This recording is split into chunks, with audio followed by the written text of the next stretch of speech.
Pokoknya sampean yakin pangeran iku kondang. Islam itu dipimpin kiai keliru ya mlaku, dipimpin kiai bener ya mlaku, dipimpin kiai gonta-ganti ya mlaku. Teng TV gak sering ana berita ustad sodomi, ustad ngene-ngene. Wong ya ora terus gedeng Islam, ya nyalahno ustad iku.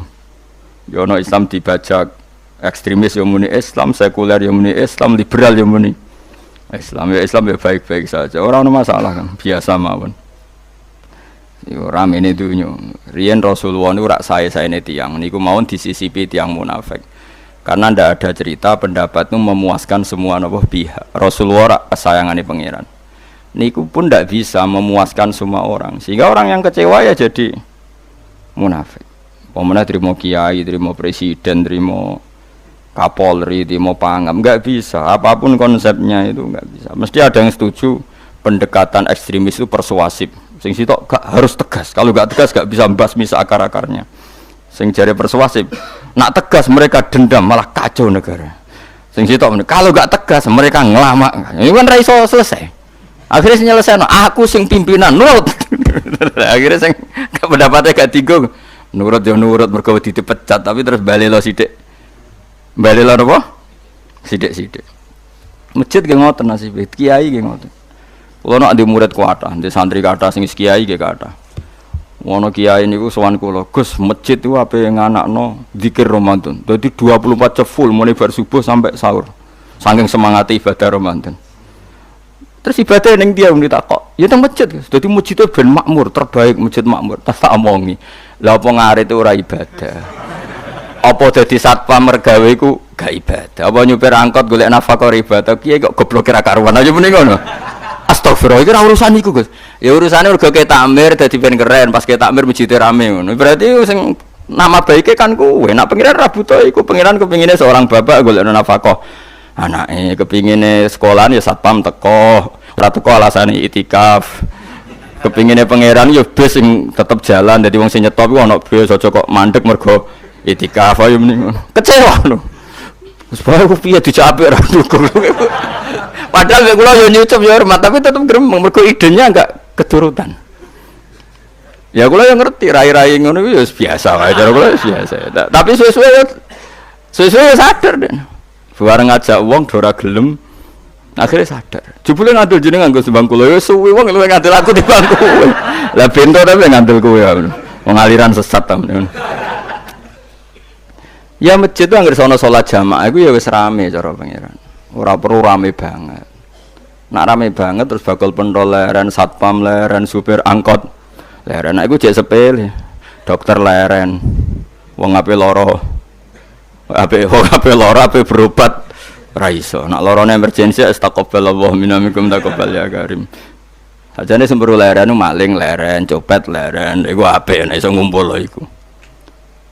Makanya ngaji itu ngambil wong alim kan, karena orang alim itu yang tahu duduk perkaranya agama. Seorang lagi yang tahu duduk perkaranya agama. Nabi itu kalau ngendikan itu sampai sahabat itu gak bisa menampung. Kadang menyebut kebaikan satu majelis sampai 63 sampai 70. Misalnya Nabi ngendikan al-imanu bid'un wasituna bid'ah. Iman itu ada 63. Terus nyebut terus. Pertama ngendikan a'la la ilaha illallah, tertinggi adalah kalimat tauhid. Wa adnaha imatatul adza anit thariq, terendah adalah menyingkirkan hal-hal yang mengganggu tiang apa? Mukmin atau mengganggu jalan. Terus ngendikan seperti itu. Sehingga pernah suatu saat Rasulullah itu ngaji di masjid. Rasulullah ora terima kiai, Rasulullah itu ngaji di masjid. Nabi kalau ngaji di masjid memang di teras jadi terbuka.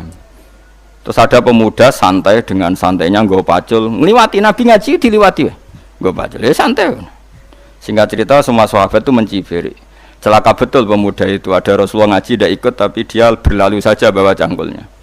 Kata Nabi, kamu jangan komentar demikian. Jika dia kerja menafkahi ibunya yang lemah atau anaknya yang lemah, dia juga ibadah dan itu juga sunnahku. Akhirnya sahabat mereka sadar. Jadi untuk meramaikan Islam itu tidak harus semuanya ngaji di masjid. Sing ape kerja ya ben kerja. Yang penting ora dadi germo. Orang pengedar narkoba itu, nah, itu ora kerja kang perusakan. Jadi sebetulnya orang tuh nggak bisa mengatakan kerja mau pengedarkan narkoba itu ndak, pengerusakan tuh namanya. Tapi kayak adol pentol terus hal-hal yang halal itu namanya apa? Kerja. Dan kerja itu ibadah. efek dari pikiran ulama yang seperti ini, akhirnya masjid daerah ulama itu sepi-sepi. Mergo ngomong ngono terus wong wae nak ngono ora perlu ning masjid. Lah iku kesimpulane sing salah. Kok terus kesimpulane nak ngono ora perlu ning masjid bar saiki. Maksudnya orang ngono sing di aktivitas nggih monggo. Nek sing ada aktivitas timbang turu ning omah kene aduk ibadah ning masjid aja aduk turu ning masjid. Nah, akhirnya daerah-daerah tertentu yang akeh ulama mesti masjidnya sepi, tak jamin. Jajal gitu loh nih Rembang. Oh, tambah sepi. Karena ulama cara berpikir, jauh kerja ya, ibadah ngernet ya, ibadah mulang ya ibadah. Akhirnya mau masjid pas tarawih. Iku yang golek sing cepet. Tapi kunane kuno, Nabi sekalipun itu yang namanya orang yang mendengar, tetap ada yang menolak. Konsep perang di luar kota itu kan secara teori militer itu rasional. Bikin kontak ya rasional. Tapi orang yang berpendapat tadi, ya Rasulullah kita di rumah saja, itu ya gelo.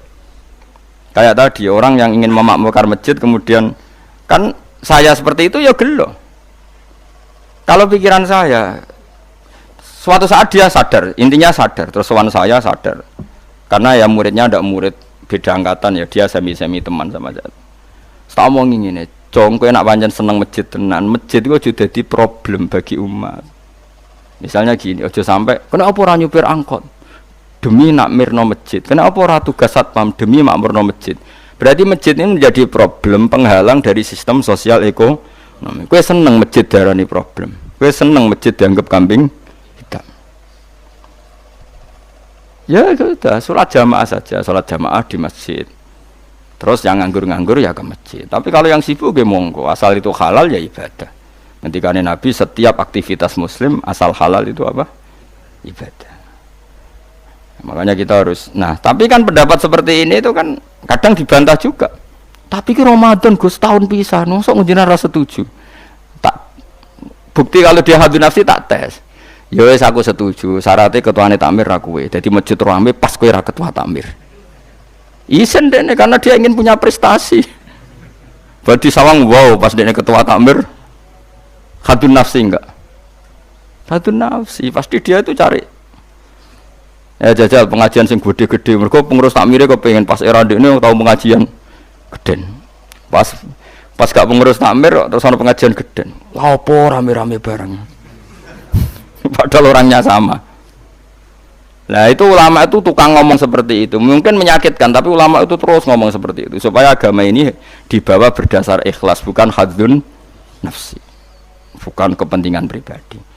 Tapi tentu ulama tetap ngomong iktikaf ya sunat baik, kerja ya baik, amal lainnya asal baik ya baik. Ngomong gitu terus. Tapi kan mangkel loh akhir ulama, karena bagi pengurus masjid baik itu pas Ramadan ya masjidnya rame. Bagi yayasan yatim piatu malape ya dikekno yayasan yatim piatu. Bagi KBIH, bagi travel amal apik ya umroh. Ya ora. Lha tenan kula raguyen. Mana mungkin travel umroh dalil kowe nek ade dhuwit luwih kekno cah yatim, kekno masjid, gak payu travel. Tapi dalile al umroh ilal umroh kafaratun lima bainahuma. Umroh itu yang mengkafaroi dosa. Jadi dan itu kersane Allah, orang macam-macam pikirannya kersane Allah dan baik-baik saja, dunia diokal-akali ini ya baik-baik saja. Allah ya tenang aja tetap sugih. Cuma ulama harus ngomong seperti saya. Jadi karena keterbatasan manusia sehingga yayasan yatim piatu mesti ngomong seakan-akan ibadah terbaik yang nyumbang yatim piatu. Nanti yang di travel ibadah terbaik ya sowan Nabi umroh. Nanti sing jamaah thariqah ya ibadah terbaik itu thariqah. Semua dan itu semuanya baik gak masalah, kita tidak masalah. Tapi kalau memaksa orang lain harus seperti itu dan mengkerdilkan kebenaran hanya surahnya gambarannya seperti itu, kita sebagai ulama harus melawan. Karena Nabi dawuh kebaikan itu sekian jumlahnya. Terus Nabi menyebut di satu majelis itu 60. Sampai yang diantara yang disebut itu nganti ono sing jorok. Wa fi buti ahadikum sedekah. Kowe ngeloni bojomu iku sedekah. Sampai sahabat takok, "Ya Rasulullah, masa urusan gitu ibadah?" Ayati ahaduna syahwatahu wa huwa la ilaihi ajrun. Masa urusan kelon itu ganjaran ibadah. Terus Nabi jawab, kata Nabi, "Faqih falawadu'a fi haramin akana alaihi wisrun." Kalau andikan dia meletakkan mental seksnya atau aktivitas seksnya di luar yang halal, apakah itu tidak dosa? Iya ya Rasulullah. Terus kata Nabi, "Wa kadzalika," begitulah kalau diletakkan di halal dia juga dapat apa? Pahala. terakhir Nabi ngendikan takufu syarraka anin nas fa innaha shadaqatun minka ala nafsik. Jika kamu itikaf di masjid tidak bisa, adol pentol tidak bisa, jadi satpam tidak bisa, aktivitas sosial yang menguntungkan orang lain tidak bisa. Takufu syarraka anin nas. Yang penting kamu tidak berbuat buruk yang merugikan manusia.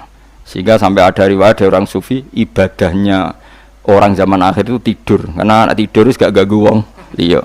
Paling bojo tok sepeten. Tapi kan yo nyopet yo ora, zina yo ora, ndelok wong ayu yo ora. Nah, itu sampai Nabi terakhir nyebut. Dari sekian kebaikan tuh kalau gak mungkin kata Nabi takufu syarraka anin nas fa innaha shadaqatun minka ala nafsik. Sementing kamu tidak melukai atau merugikan orang apa? Sehingga misalnya ulama kok ngerti ada orang tidur di rumah, wong apik, gak ganggu wong. Ana bajingan mati, wong apik, ora iso bajingan meneh. Nah, akhirnya masyhur orang krono bajingan mati, kiai tenan yo. Saya nggih mayit niku, wong gak siap nih saya. Bajingan sih. Saya padahal ning atine kiai nek mati ya apik dong ora iso bajingan. Akhir dari bajingane ya wis mati. Lha sekarang ngakhiri bajingan apik ta elek? Apik. Berarti matine elek ta apik? Apik. Maksudnya kiai apik iku apik matine ora apik wonge. Lah ngomong gak trimo pikirane apik iku. Wonge. Lah kiai wis ndake pinter maksudnya. Apik nggih niki. Ngomong keberatan. Ayo ngomong apik. Ya sesuk kan wedi yo. Nggih apik. Lah itu ilmu. Jadi ngaji ilmu itu orang harus punya kesiapan pendapat meskipun itu kita tidak siap. Wa wasa antakrahu syai'a wa huwa khairul lakum. Pendapat meskipun kamu kadang tidak cocok, bisa saja menurut Islam itu ini lebih apa?